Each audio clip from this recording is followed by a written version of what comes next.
Thank you for visiting our channel. Please like, share and subscribe for more exciting food videos. Welcome. Today, we're making soft, chewy glutinous rice balls at home. You'll learn the basics of the dough, shaping tips, and simple cooking methods.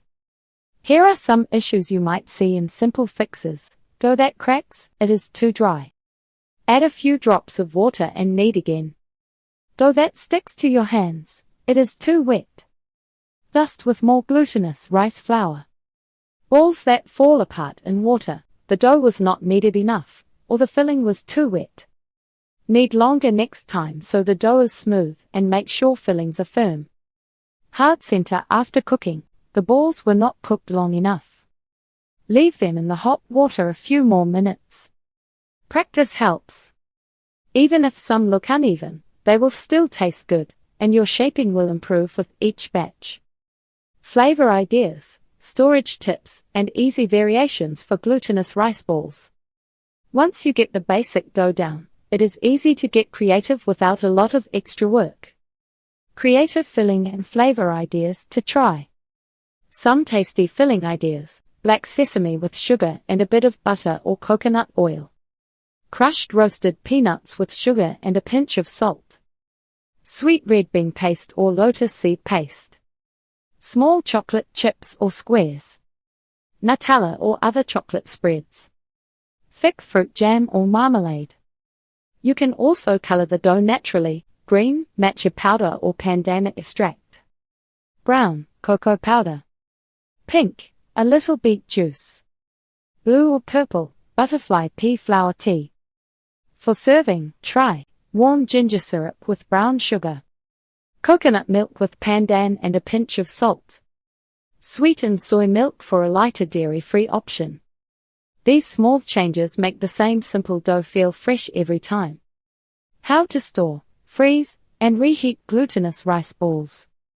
To freeze uncooked balls, arrange them in a single layer on a tray lined with parchment. Freeze until firm. Transfer to a bag or container, label, and keep frozen. Cook frozen balls straight from the freezer. Add them to boiling water and cook until they float, then give them a few extra minutes.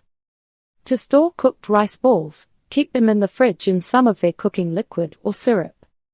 This keeps them from drying out. Eat them within 1 to 2 days. Reheat gently on the stove over low heat until warmed through. Avoid strong boiling for a long time, or they may split or turn too soft. Always follow basic food safety. If they smell off or have been sitting out for a long time, do not keep them. Are glutinous rice balls gluten-free and allergy-friendly? Despite the word glutinous rice flour comes from rice, not wheat. That means glutinous rice balls are usually gluten-free. People who are sensitive or have celiac disease still need to check the flour label for cross-contact in the factory.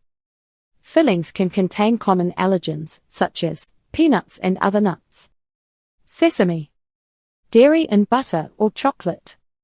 You can swap these with seed butters, plain sugar fillings, or fruit jams if needed.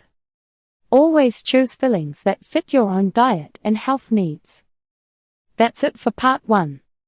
You now know how to make and shape your glutinous rice balls.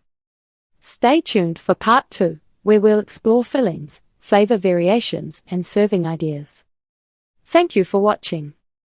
Please remember to like, share, and subscribe.